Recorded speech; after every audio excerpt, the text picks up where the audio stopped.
Hello, this is Kevin from MemSQL. Thanks everyone for joining. We're going to be starting the webcast in 1 minute.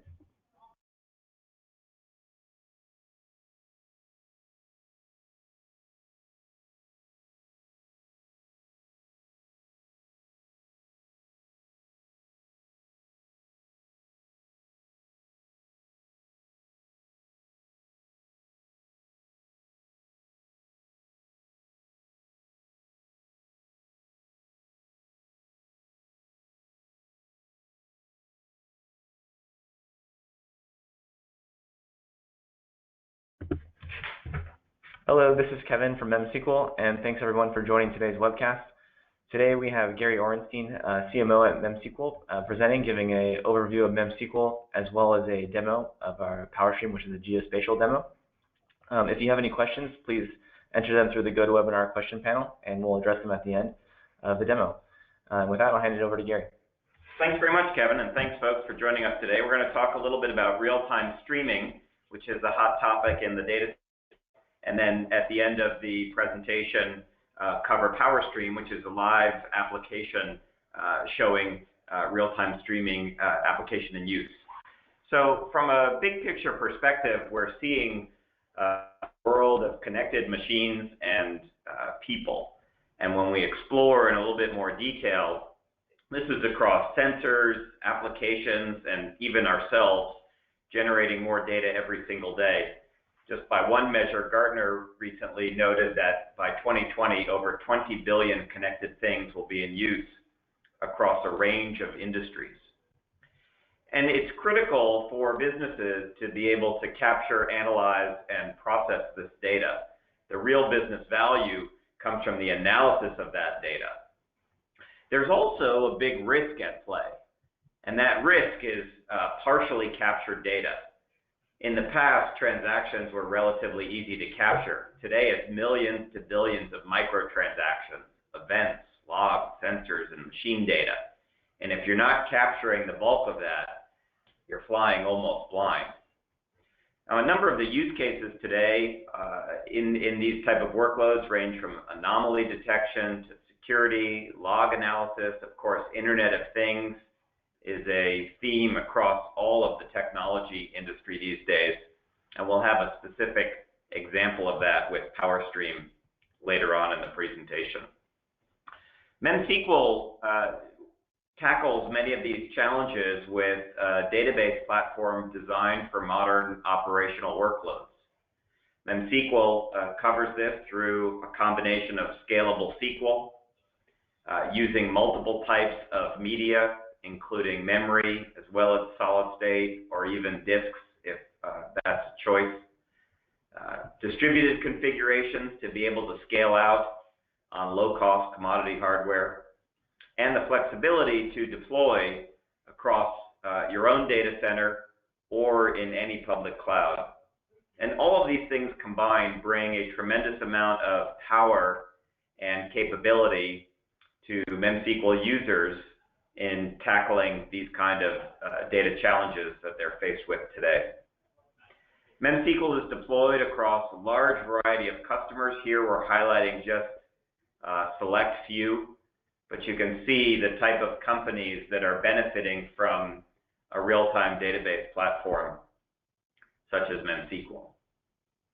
Recently, just a couple of months ago, we announced MemSQL 5, a real-time database platform for transactions and analytics. And if you'd like to try MemSQL 5, you can download it and use our community edition for free forever at memsql.com/download. More specifically, when we look at the product, it's important to remember that MemSQL covers three types of broad workloads. One related to real-time streaming, another related to high-volume transactions, which is often referred to as online transaction processing, or OLTP. And the third type of workload is fast, scalable analytics with a focus on SQL. That's often referred to as online analytical processing, or OLAP for short. A few of the highlights of MemSQL 5 include brand new code generation with LLVM. In this case, MemSQL is compiling the queries that the database users are issuing to make them go significantly faster. We've also spent time integrating with leading business intelligence providers like Tableau and Zoom Data and Looker and MicroStrategy and others. And finally, we focused on Streamliner, which is an integrated Apache Spark solution to facilitate building real-time data pipelines. We'll talk a little bit more about that now. We see MemSQL Streamliner as a fast path to deploying real-time data pipelines. And in order to do that, MemSQL leveraged some of the power of Apache Spark to make that happen. Now, you don't have to use Apache Spark with MemSQL. You could run your application directly on the database and take advantage of high-speed transactions and low-latency analytics. But if you wanted to build a real-time data pipeline, we've built Streamliner to integrate Apache Spark and make that process significantly easier for customers. The basic architecture for building real-time data pipelines with MemSQL includes a workflow similar to what you see on the screen now. Could be a variety of real-time inputs coming from a mobile application or sensors or devices. Frequently, our customers will use Kafka, the popular message queue, as a way to aggregate and distribute real-time streams in their organization. At that point, the data gets passed to MemSQL using our Streamliner capability built on top of Apache Spark. And Streamliner specifically focuses on making the extract, transform, and load process, otherwise known as ETL, significantly easier. And one of the things I often joke about is I've never met a user who was happy with their ETL process. It's one of those areas of technology that people sort of love to hate. And Streamliner makes things significantly easier that we'll talk about. And then ultimately the data gets persisted inside of MemSQL, at which point the real-time application can be built on top of MemSQL just using standard SQL. And that provides a tremendous amount of flexibility to deploy the pipeline quickly, but also get to the real-time analytics solution quickly. If you'd like to get more detail on building real-time data pipelines, MemSQL has published a book in conjunction with O'Reilly called Building Real-Time Data Pipelines, and an electronic version is available at memsql.com/O'Reilly. I encourage you to take a look to discover your own needs in the real-time world by thinking about the real-time inputs of your organization and the real-time outputs, and in particular, the people who might benefit from live outputs. And one of the questions we frequently get when we're out at the industry shows is, why would I choose MemSQL? And one way to look at that is three particular areas where MemSQL stands head and shoulders above the rest. One area is data latency, and that is the time it takes for data to be stored or data to be retrieved. And because of our distributed parallelized architecture, MemSQL is well suited for high-speed ingest. We'll show some of the peak performance statistics with PowerStream shortly.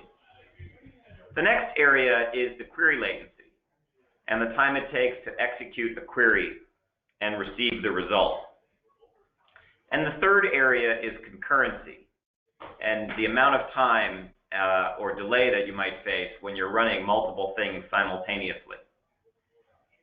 MemSQL excels in all of these areas, but in particular, when all three are required, is really where the product shines.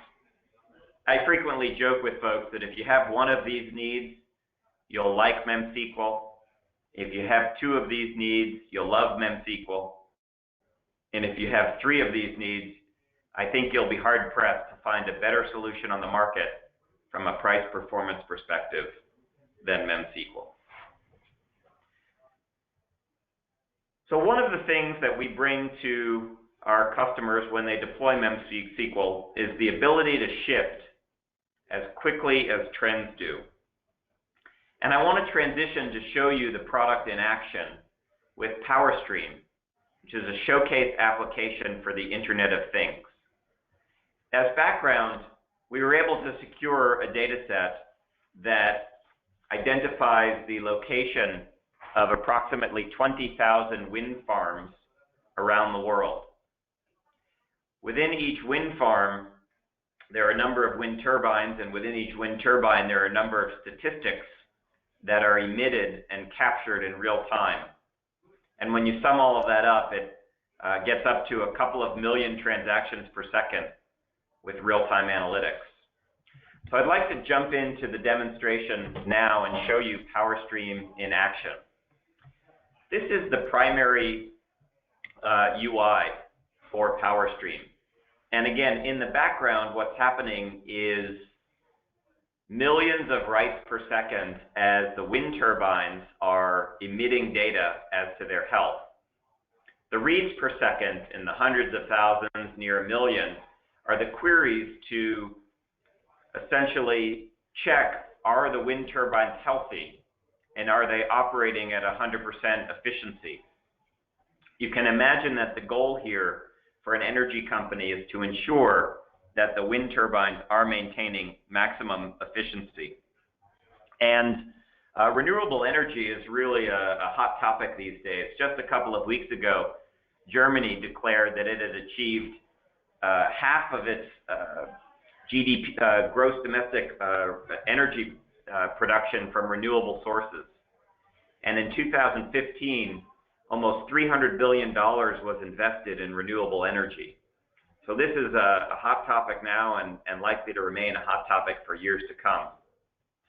We can scan around this map. I'll do it slowly so that it refreshes hopefully well on the webcast. And right now we're looking at wind turbines. But as I go in deeper, eventually what you'll see is that the wind turbine farms, we're looking at the farms now.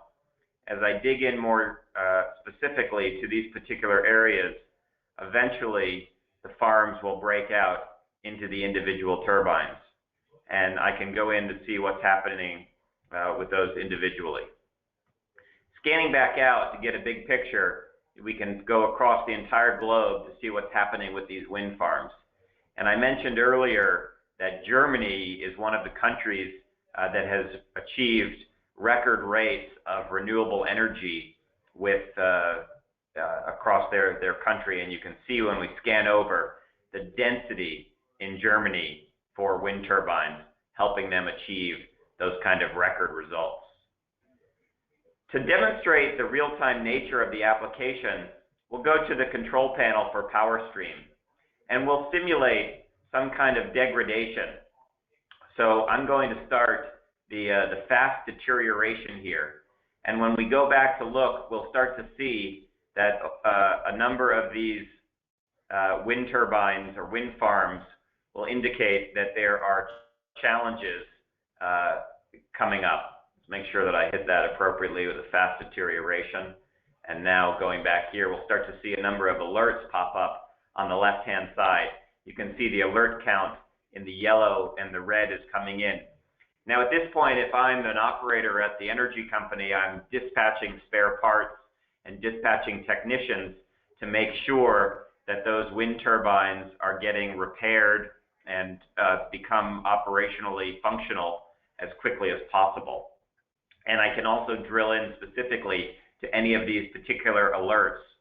Now, it's really important to remember that all of this reporting and activity is happening while the application is ingesting millions of writes per second and doing queries in the order of hundreds of thousands to a million per second.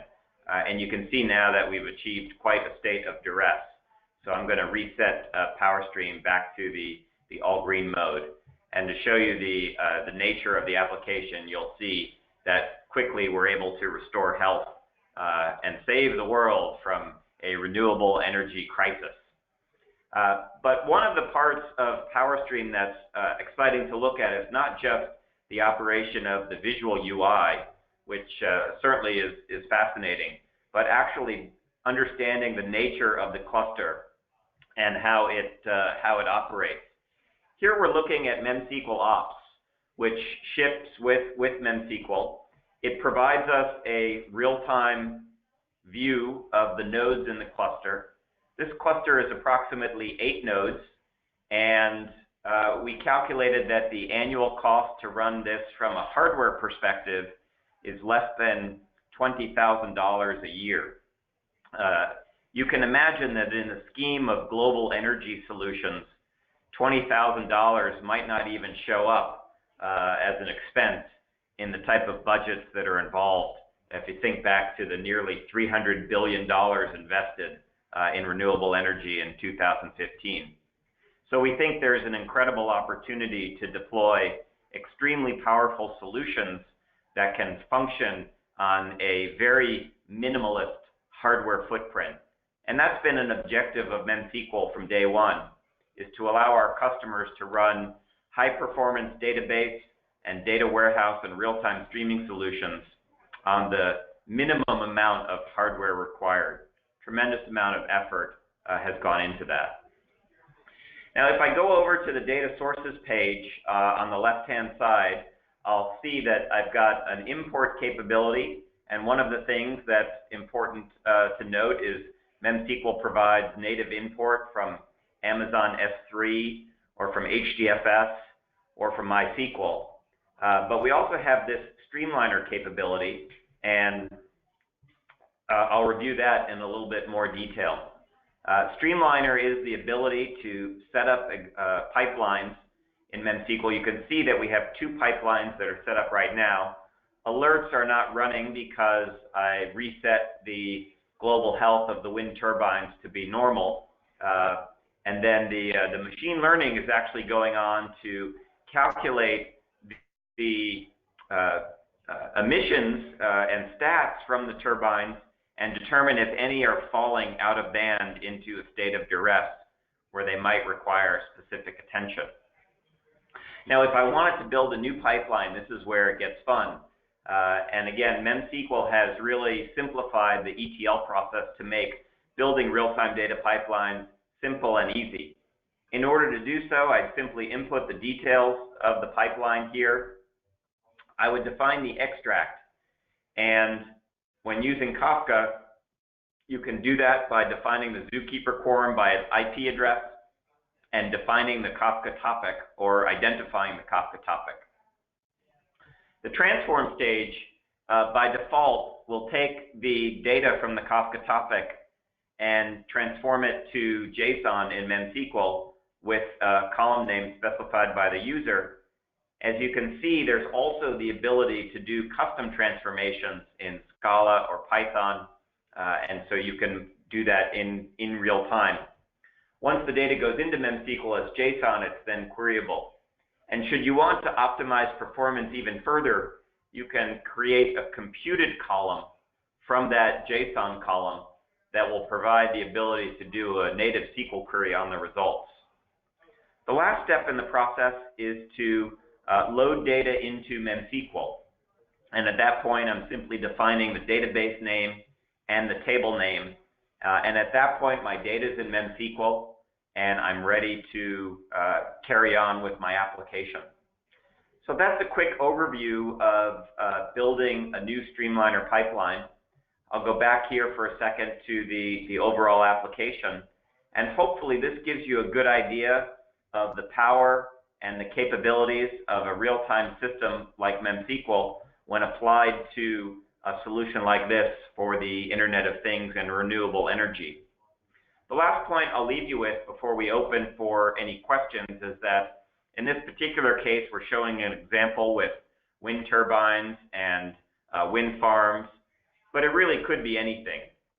These type of real-time monitoring solutions just need any kind of endpoint, any kind of sensor or mobile app, or you name it. And so you can imagine very similar applications in the areas of global supply chain and logistics, or autonomous vehicles, or analytics for any type of machinery, and then the industrial internet where you want to aggregate that data together.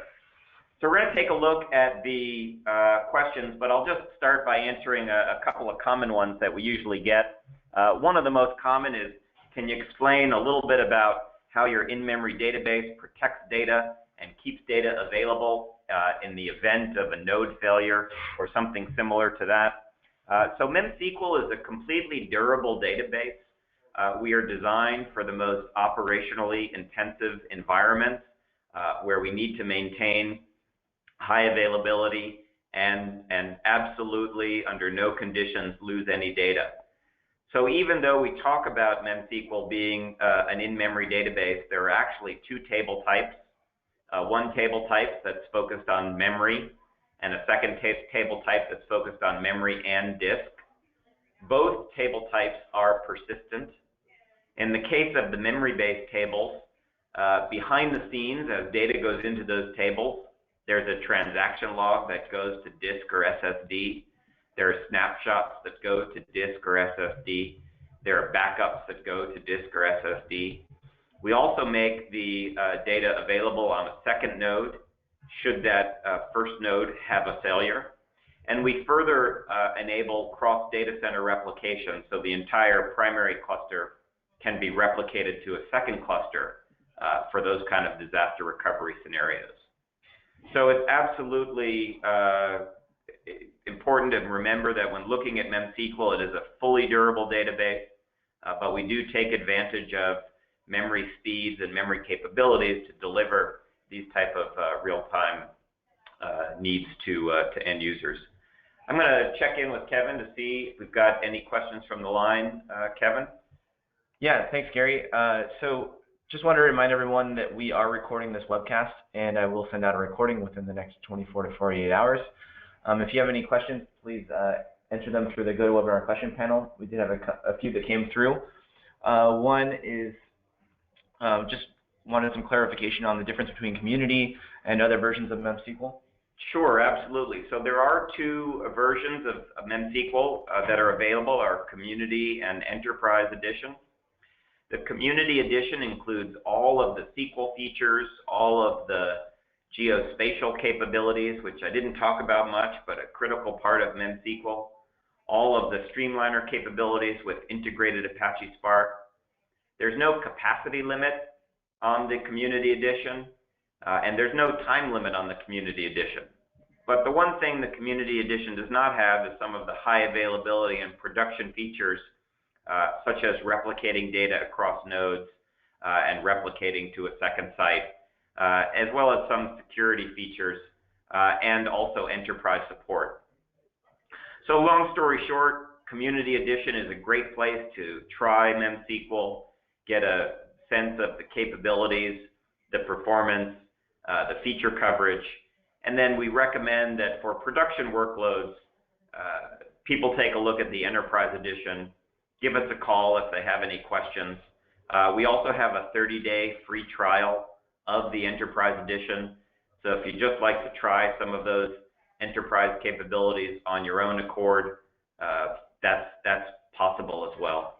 I'll also just point out that the entire documentation for MemSQL is available on our website. Shortcut for that would be docs.memsql.com, and there you can get a lot of intimate detail about how the product works and operates. Great. Okay, another question here is how much data can I keep in MemSQL? Yeah, there really is no limit to the amount of data that you can keep in MemSQL because we support both the memory-based and the memory and disk-based tables. And you can continue to add nodes to a MemSQL cluster to your heart's delight. But in general, we see customers deploy tables in the range of hundreds of gigabytes to tens of terabytes in memory. And in the disk and memory-based tables, those can easily get to, that capacity can easily get to petabyte scale. So between those capabilities, you really have a phenomenal way to capture a tremendous amount of data. And that's also one of the critical capabilities for things like predictive analytics and machine learning when it comes to real-time data pipelines. Unlike many solutions that do streaming analytics on a short window of data, MemSQL allows you to retain the real-time and also the historical data so that your predictive analytics can be far more rich by having that historical data. Many customers, when deploying MemSQL, will find a couple of interesting effects. One, not only are they able to dramatically reduce the query latency and get results an order or two magnitudes faster than they were previously, but they're also able to include more historical data. One large customer in the consumer packaged goods market who had been running analytics on 1 year of data was able to add 3 additional archive years of data. So now operating on 4 years of data while also getting a huge performance increase in their query performance. Another customer was able to expand from only having 2 weeks of data to having a full month of data. And every bit of historical data will add to the integrity and the accuracy of predictive analytics.